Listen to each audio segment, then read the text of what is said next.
Olá, amigos de todo o Brasil. Está começando mais um programa Que Papo é Esse? Aqui pela TVC Gazeta, pelos canais 21 e 521 HD e pelo nosso stream para todo o Brasil. Aqui falamos de tudo, provocamos todos, sempre com bom humor. Recebemos convidados especiais que têm boas histórias para nos contar. Nosso convidado de hoje é escritor, é criador de personagens infantis. Vem para cá, Tarso José.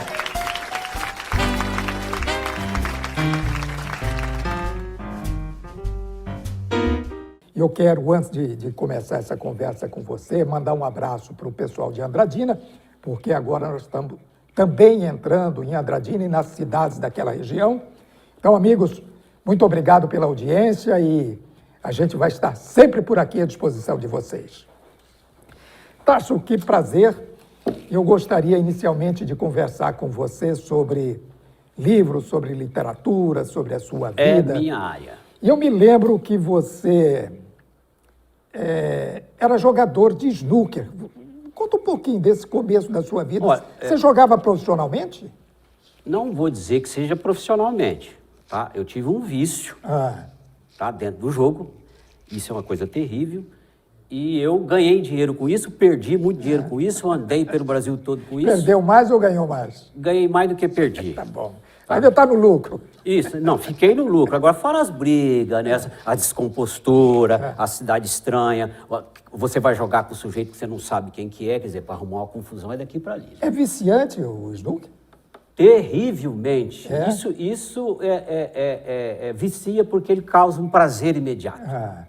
E causando um prazer imediato, você entra nessa questão e para sair disso é terrível. E qual é a diferença do snooker e da sinuca? Ou não tem diferença? Não tem diferença alguma, é só a palavra mesmo. Uma é uma palavra que é em inglês, a outra é brasileirada, né? O brasileiro dá sempre um jeitinho em tudo, deu um jeitinho também de chamar o snooker de sinuca. E você viajava por aí jogando? Sim, nos estados do Brasil, quase todos eu conheci fazendo isso. Quer dizer, foi um período terrível, né?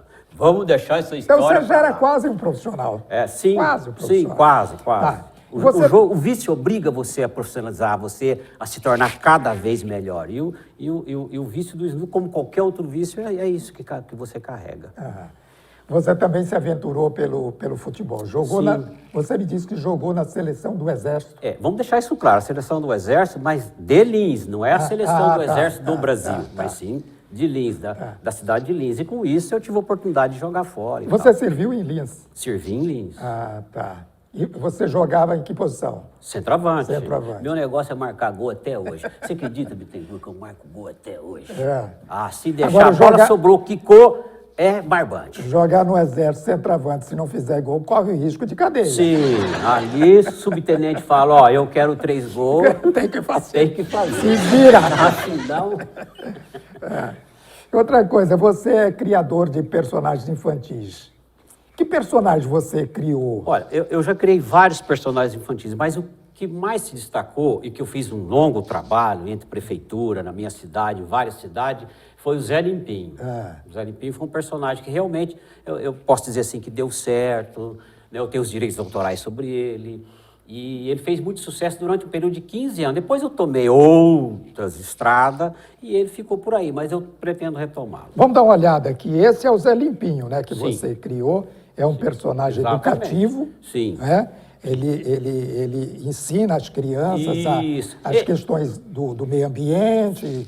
É isso. Tudo isso. Meio ambiente, limpeza, ele serve para tudo. Para vacina, ele serve para poder a campanha do lixo, ele serve para a campanha, por exemplo, de políticos honestos. Vamos limpar essa sujeira que está aí. Então, ele serve para tudo. O Zé Limpinho limpa tudo. Essa é a ideia. E essa ideia, ela deu certo e me deu muitos frutos. E você fez várias campanhas para as prefeituras da região. Campanhas. Com o Zé Limpinho. Sim, muitas campanhas, várias prefeituras, entendeu?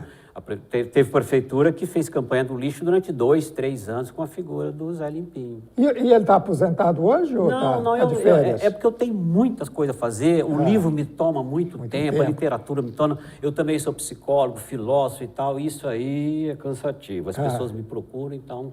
Aí, como o Zé Limpinho eu tenho que criar, eu tenho que desenhar, eu tenho que fazer, ele me toma um tempo. Então eu deixei um pouquinho para lá, mas ele me encanta. Ele tem é um tema que nunca acaba. Os Zé Limpim nunca acaba. Histórias em quadrinho, né? Sim, histórias em quadrinhos. Zé Desenhos animados também eu fiz. Aí você tem que elaborar o desenho, que já está Sim, criado, que é o sim. Zé Limpim, mas movimentar ele e Isso. criar também os As textos, histórias. as histórias. Sim, as histórias. Então é um editor também, né? Também eu tenho que editar, porque Tem que você não editar. acha profissionais nessa área, pelo menos nessa região não tem. E qualquer coisa tem que ir para a capital, poder ver, e aí fica difícil, fica caro, fica inviável. Então eu tenho que fazer. Você foi, na sua juventude, um moleque atrevido, né? Você foi preso político? Me conta essa história aí. Em que circunstâncias você foi preso? Então, eu fui um dos fundadores do PT aqui, na cidade. E eu era um jovem arrojado, arrogante. Era um cara que falava o que queria, que eu chegava na roda e dizia as coisas e tal. E isso me causou alguns problemas. E eu fui pego realmente, e não vou falar o nome da autoridade que me levou preso e tal, e me levou. E eu fiquei lá naquele primeiro distrito, fiquei 3 dias lá. Levei uns tapas e tal. Mas foi preso por questões políticas? Por questões políticas, lá no IE, daí eu inflamava ali a coisa lá. Então, você estudava no IE? Era do movimento, não, eu estudava no Lopes Borges. Mas o movimento estudantil mais aflorado era ali no IE. E eu ia naquelas reuniões mais inflamadas, né? Eu ia. E essa época da prisão foi na sua época de estudante? De estudante. Tá. Você tinha quantos anos? Eu tinha uns 17 anos, né? 17 anos. Uns 17 anos, por aí. E não foi só eu, não, foi uns outros também, né? Quem não sei se se interessa, mas quem me tirou foi o Genilson Sencha. Foi lá pessoalmente, porque eu trabalhava no jornal dele. Pessoalmente, ele foi lá e exigiu a minha, não, é um garoto. Ele tem futuro, solta o menino. Você trabalhou na Folha, então? Trabalhei na Folha, da região com ele, muito tempo, fazendo desenho para ele lá. Você praticamente fez de tudo na vida. Durante algum período, eu me lembro que você Menos tinha aquilo. Menos aquilo. Menos aquilo. Durante um período, você teve um restaurante no Calçadão. Sim. Qual era o nome do restaurante? Chamava Cosa Nostra. Cosa Nostra. Cosa Nostra. Esse nome ele foi sugestivo porque os mafiosos italianos eles tinham como base ter um restaurante para poder fazer suas loucuras, né? O restaurante era um fundo de pano, ali que eles faziam as reuniões e tal. Então eu tive essa ideia, porque eu assisti um filme, eu coloquei Cosa Nostra e eu fiquei ali durante 6 a 7 anos, eu fiquei ali no Calçadão. Era em que quadra do Calçadão? Era próximo de onde ali? Não, era entre a Princesa Isabel e a outra rua. Caxias. Isso, exatamente, isso aí. Tá. Ficava em frente do Pastorinho ali, lembra do antigo Pastorinho? E servia refeições para os Sim, comerciários? como eu sou um cara, me considero um cara criativo, eu fui o primeiro cara a fazer o self-service em Araçatuba. Sabe aquele restaurante que você entra, você serve e tem um preço único? Sim. Fui eu que estabeleci isso aqui. Depois vieram os outros. Eu vi no seu livro que você fala sobre o Angu do Gomes. Eu fiquei pensando que pudesse ser alguma coisa relacionada com o seu restaurante, mas não tem nada a ver. Não. Depois nós vamos falar sobre esse Angu do Gomes, então. Uma curiosidade que eu tenho também, que eu vi no livro, você fala sobre isso, e você me contou pessoalmente também, que o seu pai foi um construtor de capelas, catedrais, sei lá, capela ou catedrais. Isso, o meu pai... Ele fazia catedrais. Catedrais. Então, meu pai era um autodidata, um pedreiro autodidata, lá do fundo de Minas Gerais, ele aprendeu sozinho e tal, junto com o sogro. O sogro colocou ele, né, para poder trabalhar com ele lá, e ele se tornou um exímio construtor de pedra mesmo, a coisa era feita na pedra. Sim. E aí ele fazia isso. Então ele foi chamado para vários lugares para poder fazer. E veio aqui para Araçatuba justamente para terminar essa igreja São João aí. Acabou não dando certo, ele acabou ficando por aqui, se apaixonou por outras coisas, que depois a gente conta, está no livro. E aí, a partir daí, então, nós acabamos ficando aqui em Araçatuba, buscou a família, todo mundo ficou por aqui. Mas ele construiu, então, aqui ele não chegou a construir? Aqui ele não conseguiu, construir não fez mais em nenhum. Minas. Isso, em Minas Gerais ele fez, e na Bahia ele fez, entendeu? Ele era chamado porque tinha aquelas em forma de cone, de curva, os telhados eram assim, então só ele que sabia fazer essas coisas, ele era chamado para isso, tá?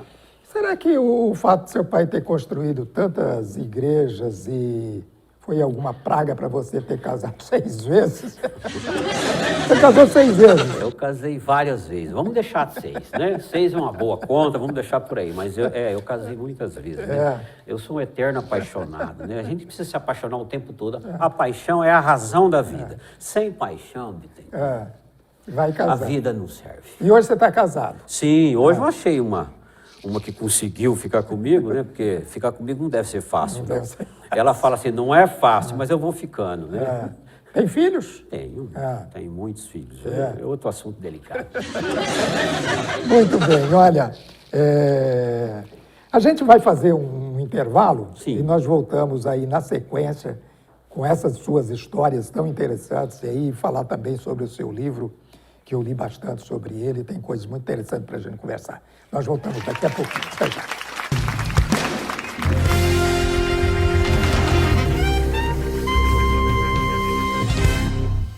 Sabe aqueles momentos especiais na vida das pessoas que amamos? Aqueles em que os gestos de amor e de carinho dizem mais do que 1000 palavras. Por isso, surpreenda sempre com bom gosto, elegância e requinte. Surpreenda com LC Realce Semijoias, que está há 25 anos no mercado brasileiro produzindo uma extensa e completa linha de produtos de forma ecologicamente correta e sustentável, sem causar nenhum impacto à natureza. A LC Realce Semijoias se orgulha de produzir e comercializar peças únicas em beleza e qualidade. Os melhores preços e garantia de entrega em todo o Brasil. Tudo é coragem. Mudar o visual. Ter um filho. Parir uma ideia. Dizer não. Dizer tudo. Encarar o mundo. Vai com coragem. Luna vai com você. Natura, a casa de perfumaria do Brasil. Na Claro, você faz seu verão de celular novo e não é só um, não. Compre um smartphone 5G em 24 vezes sem juros e leve outro. Faça seu verão com a sua galera. Tá longe? Aproxima! Tem Passaporte Américas. Faça seu verão com muito giga para curtir suas séries, seus filmes. Vem de maratona, sem limite. Se joga, joga de ladinho, joga deitadinho. Vem pra Claro e faz o seu verão.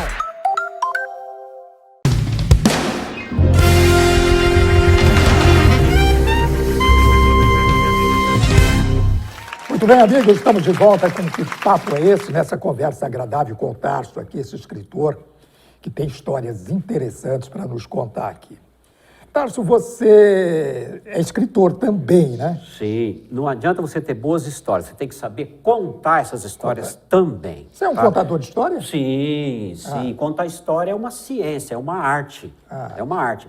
Às vezes a pessoa acha que sabe contar uma história, mas contar uma história sem floreios, isso é uma ciência a ser feita. Inclusive o meu livro está aqui. Este é o meu último livro, Atacabuça, Bitos e Quintais, que está vendendo bem. Aqui. Tá, nós estamos aí em 18 países, tá vendendo Atacabuça, bem. Bitos e Quintais. e Quintais. Tá? O texto realmente... Bitos e Quintais eu sei o que é, mas o Atacabuça você vai me explicar depois. É provocativo. Muito bem. E quantos livros você tem publicado, editados e publicados? Sim, eu tenho 2 livros, por editoras diferentes, tá? Eu tenho 2 livros, tá? Que o Calo de Taco, que eu conto essa trajetória, Qual é o nome? Calo de Taco. Calo de taco. Por que calo de taco? Do seu jogo? Porque de tanto jogar, você cria um calo aqui no dedo, entendeu? Então, tem um dos contos, porque são 9 contos nesse livro, e um é Calo de Taco, é uma trajetória que eu tenho nas ruas, dando aí vazão a esse vício de jogar snooker. Tá. Era mais ou menos na mesma linha? Você escreve sempre... Eu sempre escrevo de uma forma que não seja ofensiva, mas um tanto agressiva, dentro de uma lógica narrativa. Porque eu não posso enganar o leitor. O leitor é sábio. Geralmente uma pessoa que lê, ela precisa ter tempo para ler. E tempo, hoje, as pessoas não têm. Eu tenho que me dedicar à leitura. Essa dedicação, para que eu entenda o que o autor está querendo dizer. E esse livro seu aqui é um livro com, deixa eu ver... 340 páginas, 340 páginas. Você escreve vários tópicos aqui, Rua Sim. das Poeiras. Isso, aí eu trato de tudo. Você tem aqui Leão Africano, Sim. o Homem no Puleiro. Sim. É um homem-galinha esse Homem no Puleiro? Não, as mulheres se revoltaram e colocaram esse homem no puleiro como os galos vão pro puleiro, entendeu? É. E ficam quietos e deixam as galinhas. O cheiro com da respeito. velhice. Ah, então. A velhice tem um cheiro característico? Ela chega e você tem um cheiro característico. A velhice, você... Não adianta querer enganar. Você pode enganar você mesmo, mas ela tem um cheiro característico, né? A vivência traz um cheiro. Muito bem. Sapo daquela lagoa, que deve ser muito, Sim. né? Deve ter muito sapo, Sim, né? tem muito. Muito bem. E esse é o segundo livro? Sim, essa é uma história só. Eu dividi ela em 38 capítulos, mas é uma história só. Quanto tempo para escrever um livro como esse? Esse livro, da forma que ele foi escrito, da maneira certinha, eu que corrijo todos os erros, eu que levanto as frases, eu não levo para ninguém corrigir, porque eu que faço, da Academia de Letras, então é isso que eu faço. Leva mais ou menos de 4 a 5 anos para se escrever um livro desse. Esse livro levou esse tempo? Esse tempo. Eu levei uns 5 anos e meio, mais ou menos, para escrever esse livro. Porque você tem que voltar. Tá. Você tem que olhar a frase, aquela frase, eu tenho que olhar se o personagem primeiro, ele vai casar lá na última coisa, é isso, eu tenho que ver. Tem que observar isso com muito cuidado. Não é escrevendo e Não é assim, não. pronto. Esses livros que ele escreve de 80 páginas, 90 páginas, não é assim, não. E você participa da Academia Araçatuense de Letras? Sim, Quanto participo tempo? ainda. Faz tempo que eu estou por lá, já vai fazer uns 5 ou 6 anos. Tá? Tá.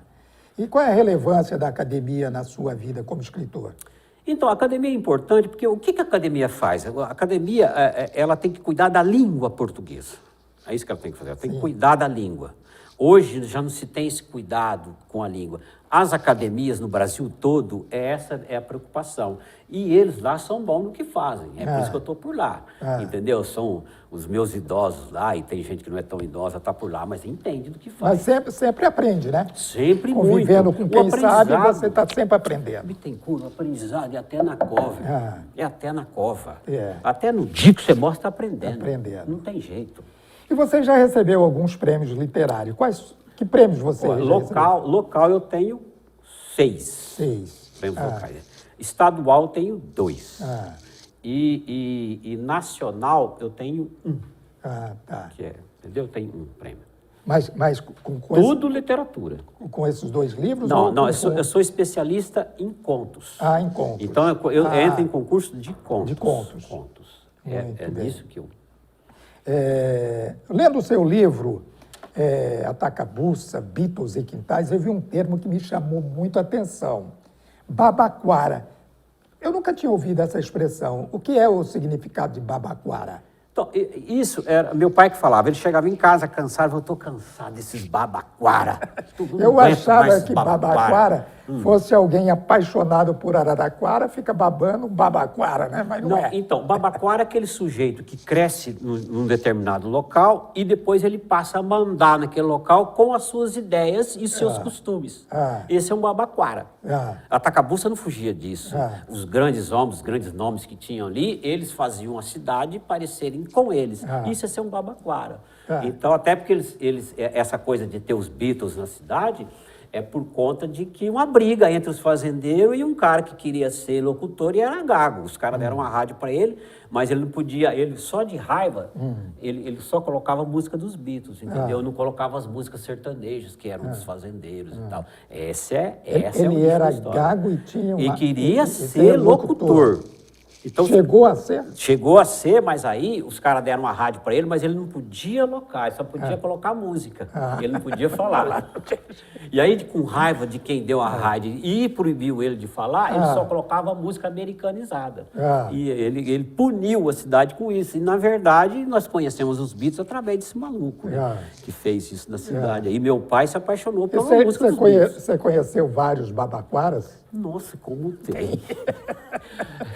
Tem Atacabuça é cheio de babaquara, de sujeitos que trazem seu costume pessoal para a cidade. Isso aí não tem jeito. Você fala no seu livro também muito do velho Rufino e da dona Zilda Nan.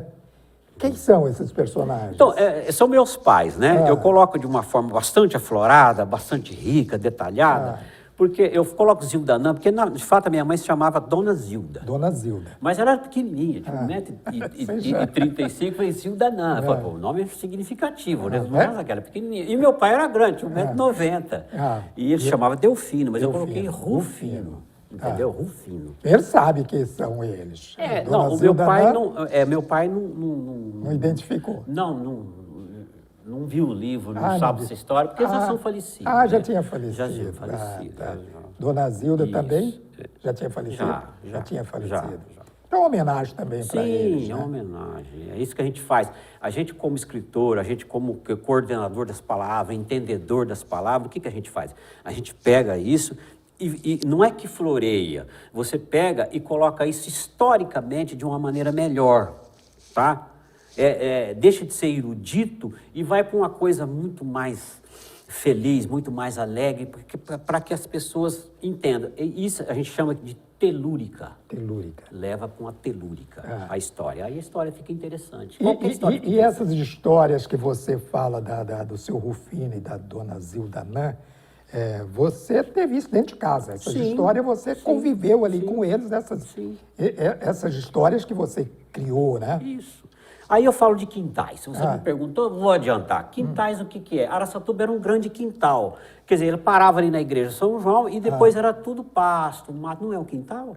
Então é um quintal. Então todo mundo corria nas datas vazias, caçava passarinho. Não é isso que se fazia? Arapuca, todo mundo fazia essas coisas naquele tempo. Porque Araçatuba era um quintal verdejante, né? Sim. E você fala no livro também de Gatão Baia.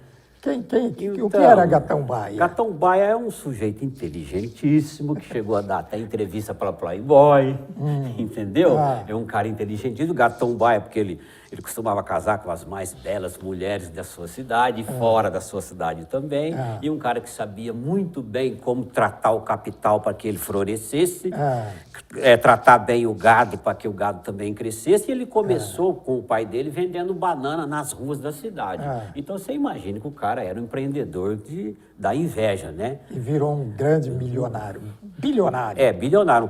Um cara conhecido no mundo inteiro. E então eu tive que fazer uma homenagem a ele, porque ele merece. Ninguém nunca fez uma homenagem à altura para esse homem. Eu fiz, entendeu? Dentro do livro. Esse é o Gatão. O Gatão Baia. Gatão Baia. É um homem bom. Existia, no livro também, os bucheiros, né? Ele dava tudo de graça, aquilo para os bucheiros saírem vendendo. Porque naquele tempo, o bucho do boi não aproveitava, o mocotó não aproveitava, o cupim não aproveitava, o rabo não aproveitava. Ele dava para os caras vender na rua. E tinha aqueles bucheiros, aquele monte de mosca atrás. Lembra daquilo? Sim. Então tá aí que o Tadendeu inventou uma pomada para curar e tal. É isso. Muito bem. Nós vamos fazer mais um rápido intervalo e nós voltamos ainda falando sobre o seu livro e sobre a sua vida. A gente volta daqui a pouco. Até já.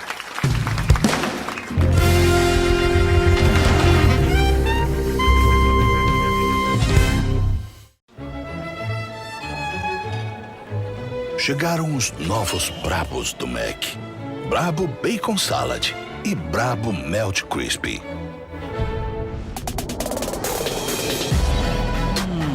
A maior carne do Mac. Nova Macinese. Brabos do Mac. Não é gourmet, é brabo. Brabo demais. Sabe aqueles momentos especiais na vida das pessoas que amamos? Aqueles em que os gestos de amor e de carinho dizem mais do que 1000 palavras. Por isso, surpreenda sempre com bom gosto, elegância e requinte. Surpreenda com LC Realce Semijoias, que está há 25 anos no mercado brasileiro produzindo uma extensa e completa linha de produtos de forma ecologicamente correta e sustentável, sem causar nenhum impacto à natureza.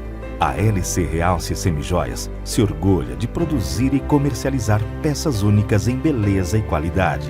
Os melhores preços e garantia de entrega em todo o Brasil. Ser aluno judaico e severiano tem inúmeras vantagens e eu vou te mostrar 5 delas.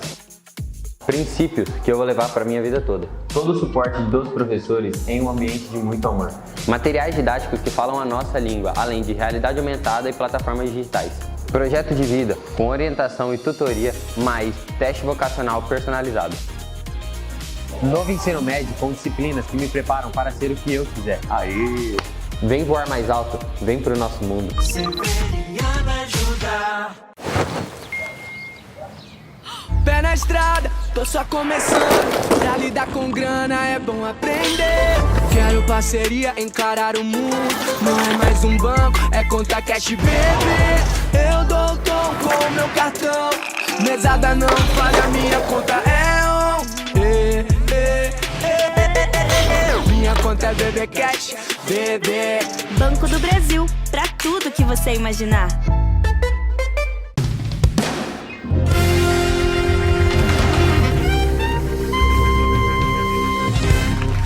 Muito bem, estamos de volta com o terceiro bloco de Que Papo é Esse? Nessa conversa muito agradável aqui com o Tarso, autor de Atacabuça, Beatles e Quintais.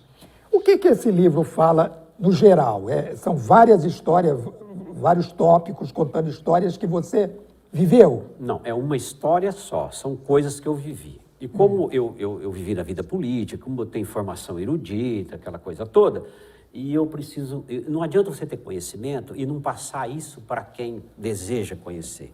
Então, eu trato do assunto, de todos os assuntos possíveis dentro desse livro, desde os assuntos políticos, sociais, familiares, de criação, contextos que você tem que ter no mundo, visão que você tem que ter no mundo para você viver, está tudo enfiado aí. É de uma forma que você precisa ler para entender o contexto. Eu falo, por exemplo, de galinhas, eu falo, por exemplo, de galo, eu falo, por exemplo, de boi, de gado, eu falo, por exemplo, de políticos, sem falar eles. Fala das coisas do cotidiano. Sim, do cotidiano, mas que serve para a sua vivência. Para a vivência. Para a vivência. Na contracapa do seu livro, aqui nessa contracapa, eu encontrei um texto que você fala o seguinte... registrando quintais invadidos por acordes dos Beatles e arrancam paixões adormecidas no nosso cotidiano com as dimensões latentes de nossas psicopatias mais secretas. Eu vou te falar uma coisa, estou achando que quando você escreveu esse livro, você estava chapadaço, não estava, não? Todo mundo que lê me pergunta isso. Não, fumado 2 quilos de maconha.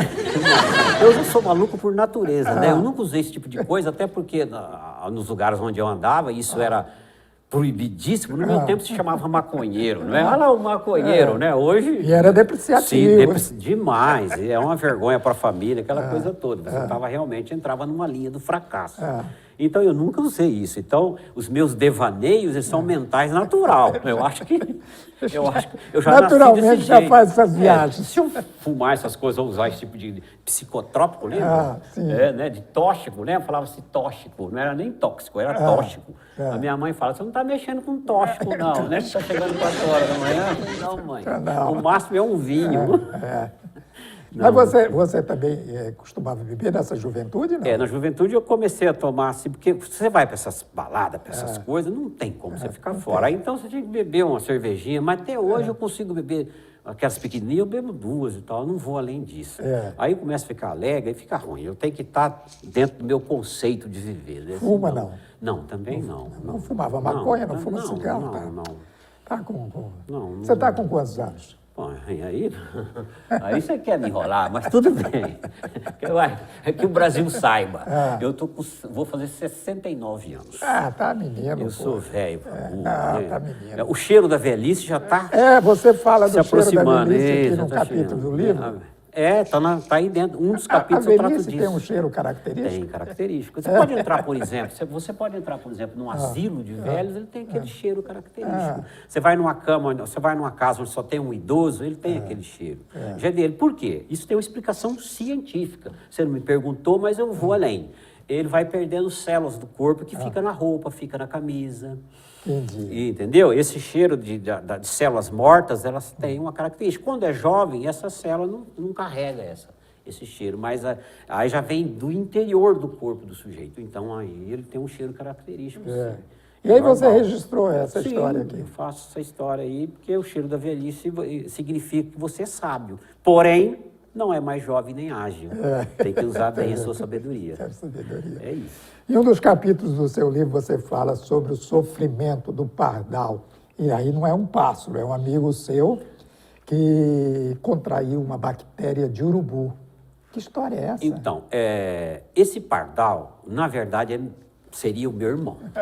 Meu irmão sempre foi um inventor. E o meu pai apelidou ele de professor por pardal. Isso que era o aquele pardal. do quadrinho, aquele professor quadrinho que era inventor e tal, então pardal. E ele inventava de tudo, ele fazia de tudo. Ele pegava uma lata, fazia um carrinho, ele fazia máquina de medir altura de pipa. Ele era assim, sempre criativo. Fazia um laboratório para revelar as fotografias sempre em casa, fazia projetor de caixa de sapato. Isso quando ele tinha 11, 12, 13 anos, sempre. Até hoje, ele está vivo, até hoje ele inventa. Inventa as coisas. Ele vive numa montanha sozinho, é um ermitão e criativo, faz trabalho para a NASA. Mais novo ou mais velho que você? Ele é mais velho que 2 anos. 2 anos. Mas você olha a foto dele, parece que ele tem uns 40 anos. Hoje ele está trabalhando no motor a gravidade. Motor a gravidade? A gravidade. Não é nem a água, nem a eletricidade, a gravidade. Ele faz alguns trabalhos para a NASA. Entendeu? Ele é um cara assim, sozinho mesmo. Ele não conversa com as pessoas, nem com a gente. Ele saiu de casa com 19 anos, nunca mais voltou. E aí eu coloco que ele falece lá, mas ele está vivo. Aí que ele pega uma bactéria, essas bactérias de grama que você anda descalço, pega nos vão dos dedos, e ele ficou desesperado e saiu pelo asfalto com um cero muito grande no pé, e um carro pega ele e mata ele, entendeu? Para poder dar fim nesse personagem. Entende? Porque ele era uma espécie de um celícola. O que é um celícola? Celícola é um cara que fica nos ares, ele gosta de andar, de voar. E celícola é isso. É um voador. E ele fez uma vez uma asa delta, na época, tentou uma de bambu, quebrou tudo, depois ele fez uma de alumínio. Lembra do tiro de guerra, do stand de tiro de guerra? Ele pulava lá de cima com essa, porque é o único lugar alto que tinha. Isso está no livro, eu conto isso no livro. Tá? Esse é o quantos anos você não vê seu irmão? Há uns 40 anos, né? 40 anos? 40 anos. Não tem contato? Não, ele não conversa. Eu tenho o número dele, mas se eu mando lá mensagem, ele não conversa. Se eu ligo, ele não atende. Não atende, não responde? Não é porque eu conheço ele, não é que ele tem raiva, não é nada disso, não. Ele é assim mesmo, ele vive... Introspectivo. Muito introspectivo, entendeu? Então, ele armazena a sua própria água, ele faz sua própria energia. Puxa. Ele faz sua própria energia na casa dele. Ele tem uma usina lá de fazer energia. Ele mexe com coisa séria. Ele mexe com coisa séria. Você fala dessa bactéria do urubu. E eu fui fazer uma pesquisazinha e vi uma informação muito curiosa sobre bactéria. O corpo humano, ele tem naturalmente, de 1 a 4 quilos de bactéria a pessoa. Já tem isso naturalmente. Sim. De 1 a 4 quilos. Bactérias ruins e bactérias boas. Tem bactérias que é necessário. Isso, as necessárias. Exatamente. Eu achei um número assim exagerado para o corpo humano. 4 quilos, né? Então, e para você ter uma ideia, assim, né? Você tem 7 litros de sangue. Então, 4 quilos e cada litro de sangue é 1,1 kg. Cada litro é 1,1 kg. A água é 1 quilo. De água é 1 quilo. Tá. Outra coisa que eu achei interessante no que você me contou é que seu pai se apaixonou por Araçatuba no dia que ele chegou em Araçatuba, no Jardim Nova York, e tinha um alto-falante, naquela época usava muito alto-falante, tocando música dos Beatles. Isso. E ele se apaixonou por Araçatuba ouvindo música dos Beatles. O meu pai, na verdade, ele enlouqueceu. Ele entrou, porque a gente morava lá na Rua das Poeiras, que era só uma rua com 7 casas de cada lado, a gente morava nisso, era praticamente um deserto. E quando ele veio para cá, na esperança de se fazer essa igreja e tal, depois não deu certo, foi fazer outras coisas, quando ele entrou na cidade e ele viu, tinha um alto-falante ali próximo do Bola 7, e aí ele ouviu aquela música pungente, aquela música alta, bonita, ele não entendia nada, era um caboclo, um homem da roça, do mato. Ele se orgulhava muito de ser pedreiro, que ele conseguiu sair do arrozal e vir fazer casa, né? Para ele aquilo foi uma coisa de louco, uma transformação. E quando ele veio para a cidade, ele falou assim, Zirda, lá em Atacabuça, lá tem até asfalto, lá tem esgoto. E a gente veio morar numa casa que tinha esgoto. Nossa, para ele foi uma coisa... uma novidade. Renovou a vida dele por completo. Ele se apaixonou pela cidade e pela música. Quando seu pai veio para Aracatuba, tinha quantos anos? Meu pai devia ter aqui uns 30 anos, 30 olha anos. lá. Você nasceu aqui ou nasceu Não, lá? nasci lá. Você nasceu em Minas? Lá em Minas. Eu vim para cá, eu tinha 5 anos. Eu que estreiei o Índio Poti, o ginásio Índio Poti. Primeiro dia de aula com... Você estava no Índio Poti. Isso, a dona Germínia foi minha professora. Eu estudei no Índio Poti também. Não, Depois você estudou certamente no Lopes Bosch. Isso, Lopes Bosch. Também estudei no Lopes Bosch. Mas voltando aí à história do seu pai. O seu pai faleceu aqui em Araçatuba? Aqui em Araçatuba. Com quantos anos? O meu pai, é curioso essa história, porque eu nunca vi meu pai dar um espirro. Eu nunca vi ele tossir. Eu nunca vi meu pai gemer. Eu nunca vi meu pai reclamar de absolutamente nada. O dia que ele caiu de bicicleta, nós levamos ele para Santa Casa, viemos para poder buscar alguma coisa, chegou ele estava morto. É uma coisa, né? A sua mãe também faleceu aqui? E sim, aqui. Mas minha mãe deu trabalho, né? E eles viveram aqui quantos anos? Desde 1962. Desde 62. Entendeu? Faz aí... Minha mãe faz uns 10 anos que morreu. Isso. E ele faz uns 20. É isso. Muito morreu bem. No meio da Copa. E você tem alguma coisa preparada para sair a terceira obra ou não? Não, já está no meio a outra. Atacabuça, Bitos e Quintais 2, a pedido da editora. Entendeu? Porque tem muito assunto, tem muita coisa para se falar. Então vai sair o volume 2. Vai. Eu estou escrevendo outros livros paralelos. Eu estou escrevendo também livro científico e tal, porque eu sou psicólogo, estou dentro da área, né? Estou fazendo isso. Tá. Você escrevia crônicas para jornais. Para jornais. Isso.